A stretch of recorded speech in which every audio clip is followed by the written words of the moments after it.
So we talked a lot about different UI components and we got to know what a page is in Ionic. Now let's try to gather all this together and create a new page, and there we'll use the HTTP client to fetch the data from a server, and we'll see how we can use the routing inside the pages to feature our tab or a new page as a tab. So now let's try to create a new tab and add it to our app, and we'll add a new button like the three apps we had. And while doing so, we'll look how we can create this new page in our app. So now let's go back to our code, and here's the terminal. So to create a new page in Ionic, we need to use the generate command line and we can do that using first the keyword Ionic, then G for generate in short, then pages, sorry, the page only, then the name of the page. As we have tab 1, tab 2, tab 3, let's try to name our page as tab 4.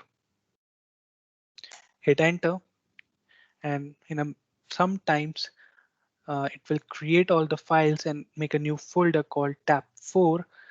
And as you can see, it has created some file and updated one file, which is app routing module.ts. So let's try to go into this tab 4. Here we have this tab 4 page HTML, which is nothing, but there is only just one iron title, which is tab 4. And we have this page ts. These are the only two files which will be concerned. So, and let's see what's going on in our app. But as you can see, we have created the page, but we don't know how to access it because there is no button to click and go to that tab section or a tab 4. So now let's create so then click on that and we can directly go to our tab 4 page. And we can do this in our tab pages.html. This is where it shows all the details of which tab we are currently on. Basically, these buttons are inside these tabs page. Here we can see there's one section for tab 1, tab 2, tab 3, and there the icon is also given, the iron icon, then the name. So here is the place where we are defining the triangles and the ellipse and the square. So similarly, we can create one for tab 4. I'll copy it, paste it here. I'll name it as tab 4. And for a new icon, we can once again go back to our documentation, and there, if you go on to this icons, it will show you different icons which you can use directly in the Ionic app. I'll use the filled one as we'll go with the flow, and I can choose any of this icon. Let's choose this bag, and you can see the name is bag. You can also copy it, but only if you say the property as name equals to bag, you'll be able to access this icon. Let's go back to our code, and here I'll use name as a bag and change this to tab 4. Let's go back to our application. Here we can see that bag has come and it is tab 4. But when we click on this, nothing happens. But when we click on other images, it works. But nothing happens on this tab 4 because we haven't set the routing yet. The application doesn't know what to do when this tab 4 button is being pressed, what to do when we have to reach to tab 4. So here comes the routing part. So this page is being featured by this tabs pages. So we need to go to this tabs page routing, which is tabs routing module.ts file. And here, as you can see, there are some child routing which says for tab 1, do this, tab 2, do this, tab 3, do this.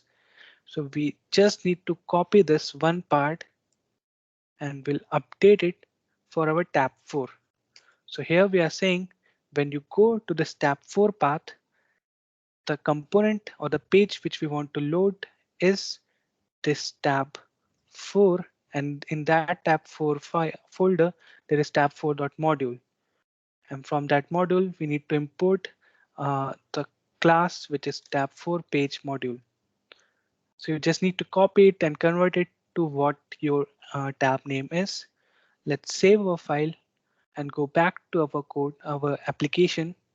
And here we can see once we click on this tab 4, it works smoothly. And we go to this blank page, which is nothing but a tab 4 pages.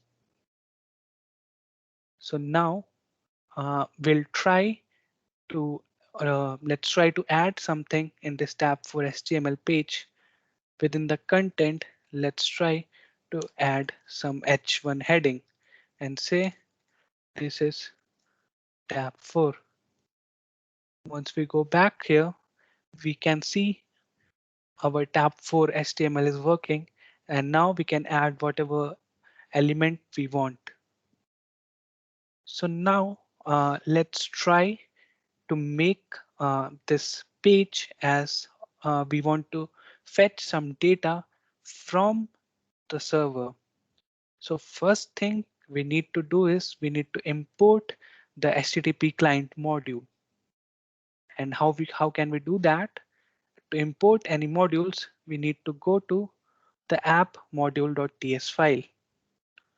And here we need to import the HTTP client module in this imports list. So first thing we need to write here is HTTP client module.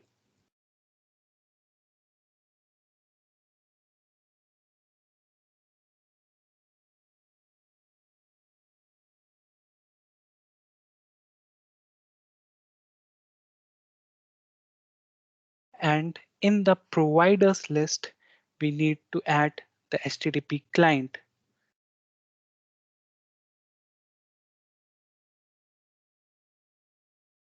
As you can see, it's showing us some error because we have not yet imported this from the Ionic common. So let's import them using this line import, then we give the name of these modules HTTP client module and HTTP client, and we import this from within a single quote. We say @Angular common / HTTP. So once you do that, there is no red sign under these modules and they have been successfully imported.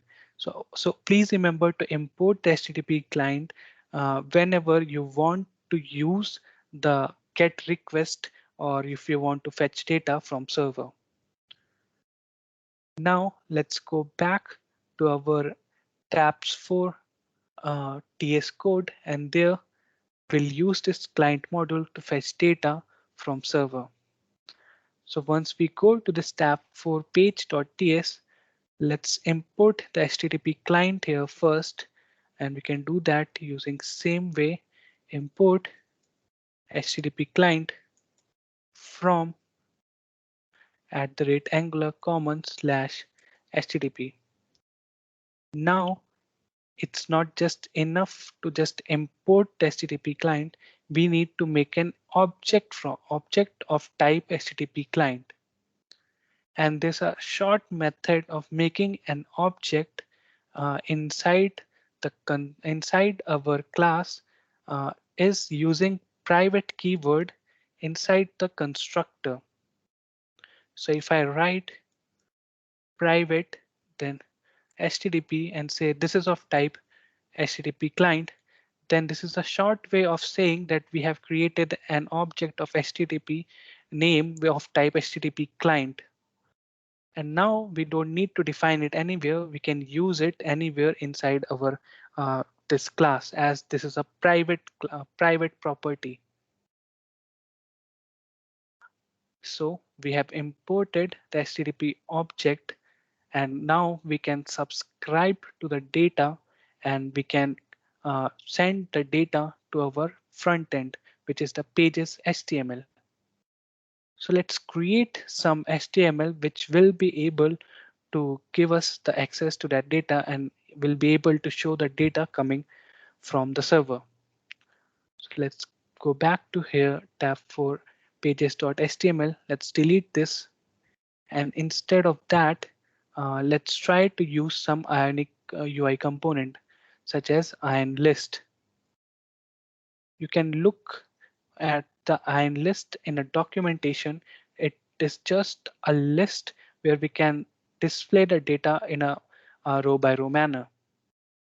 So Ion list have header, and it also it can provide a content. So I'll use just the Ion list header. Ion list,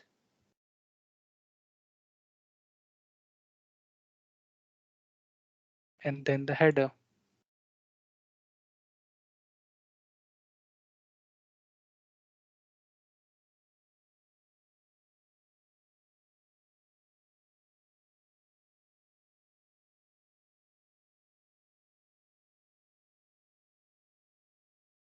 I made a mistake there. Sorry for that.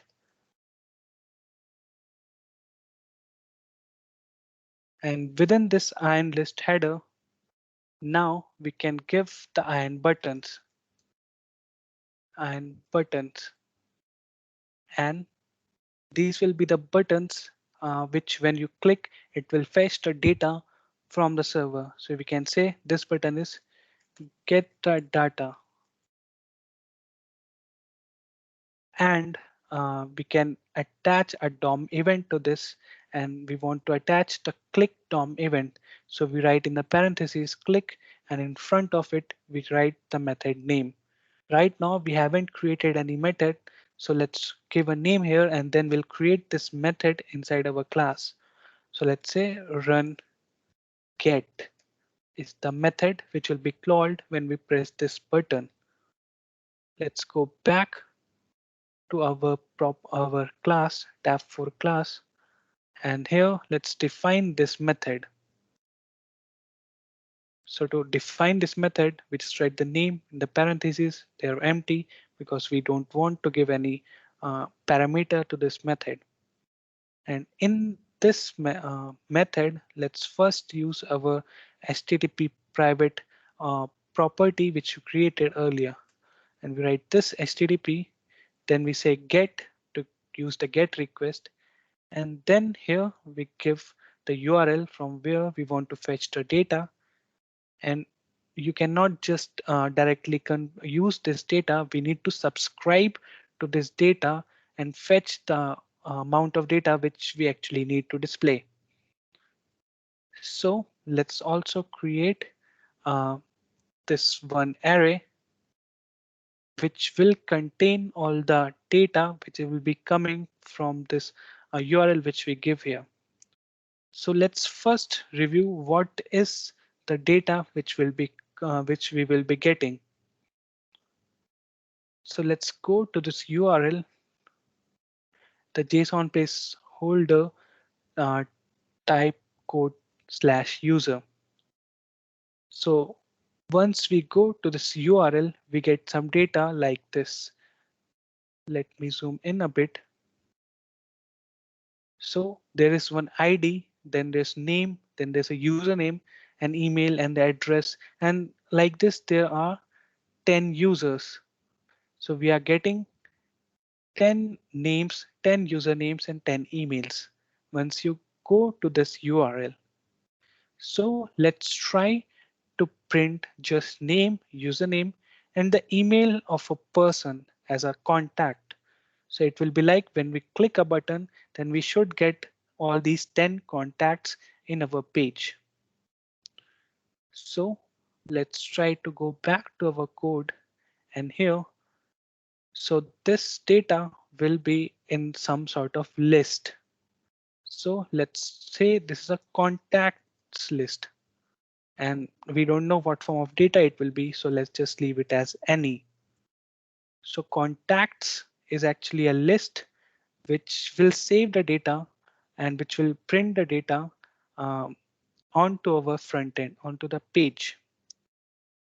So let's go back to our front end, and here let's add ng for directive which will iterate over that contacts list to print these names and the URL, username, and the email of that particular person which we are getting.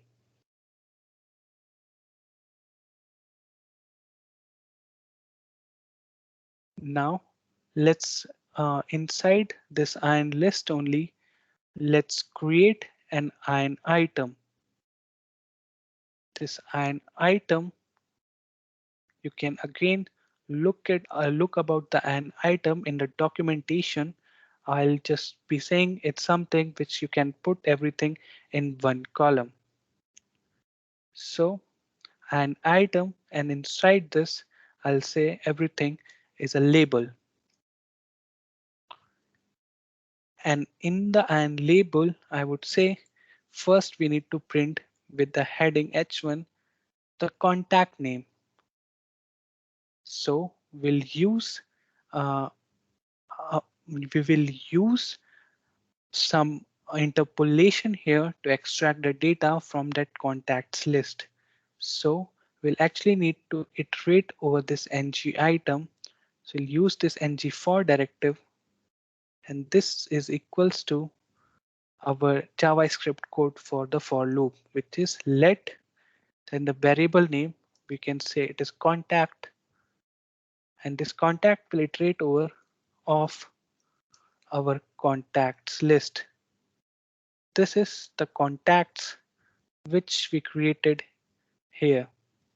This will be actually a list and we'll be iterating over it, and at one time our object will be of variable name contact. So within the H1, let's use this interpolation and contact and its name we want to be printed as within the H1 heading. Right after it, let's decrease our size to print the username of the same person.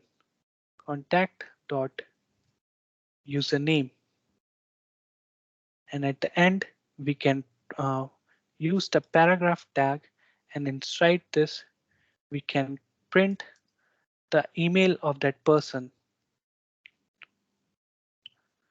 So this ng item will be actually going over will be in the for loop, and it will iterate over the contacts list to print the name and the username and the email of particular person. And there are 10 persons in our uh, data. That's why we'll get about 10 results. Let's try to give this some fake data right now. Let's say contacts is equals to, and this should be an object, and this object says name is equals to Tom Hank, and username is equals to Tom01, and similarly email is equals to it's Tom Hank at tom.com. So our contacts, we have hard coded the data as one object, which the details are given as Tom Hank is a name, username is Tom01, and email is something. Let's go back to our application and see how it prints this data. So there is some typo in our code in the HTML part. We forgot to add one curly bracket here. So now, as we hard coded the data as name is Tom Hank, then the username, and at the end, the email ID. And this is the button we added earlier to get this data to run over this to run this get run method. Right now, we have only one data because we hard coded it in our TS code. So our printing part is working correctly. So let's delete this and go back to contacts as any, and we'll try to extract the data which we saw here. So we'll use this URL and we'll go back to our code, and in this HTTP GET, we'll add this URL. Now we need to subscribe it. Within the subscribe, we give a function which tells basically the TypeScript code how we can place the data. So we can say the parameter which is coming is data, and this is a shorthand way of writing a function. So data is a parameter which is coming from this subscribe method, and we can say inside this function as this contacts is equals to the data. So we are saying whatever is coming when we subscribe, put that all the object in our contacts. So now all the data which is coming from this URL will be saved in our contacts. And this will happen when we click on when we run this get run method, and this get run method will be run when we click on that button. So let's go back to our application, and as we can see, there is nothing on the tab 4 yet because we haven't clicked on this button. So when we click on this button, this get run method will run. So once I click on this button, the data loads, and this is the data it's fetching from that URL. So we can verify that once we go back to our page here, and we can see the first name is Lennon Graham and the username is Brett, and email is also similar. Even for the second person, it's same. So this is the data which we are fetching from this URL onto our application using the get method. And we use the HTTP client to extract this data from the web server. Let's go back to our slides now.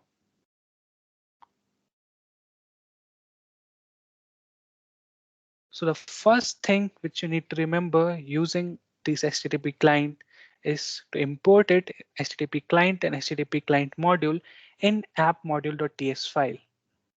And then wherever you want to use this HTTP client, import it in that particular module page.ts file. And after that, create a private property inside the constructor using private keyword, then the variable name or the property name, and then declaring its type as HTTP client. And then you can use this variable name, like I have used HTTP, to use the get method and then use the subscribe to fetch the data from anywhere on the server.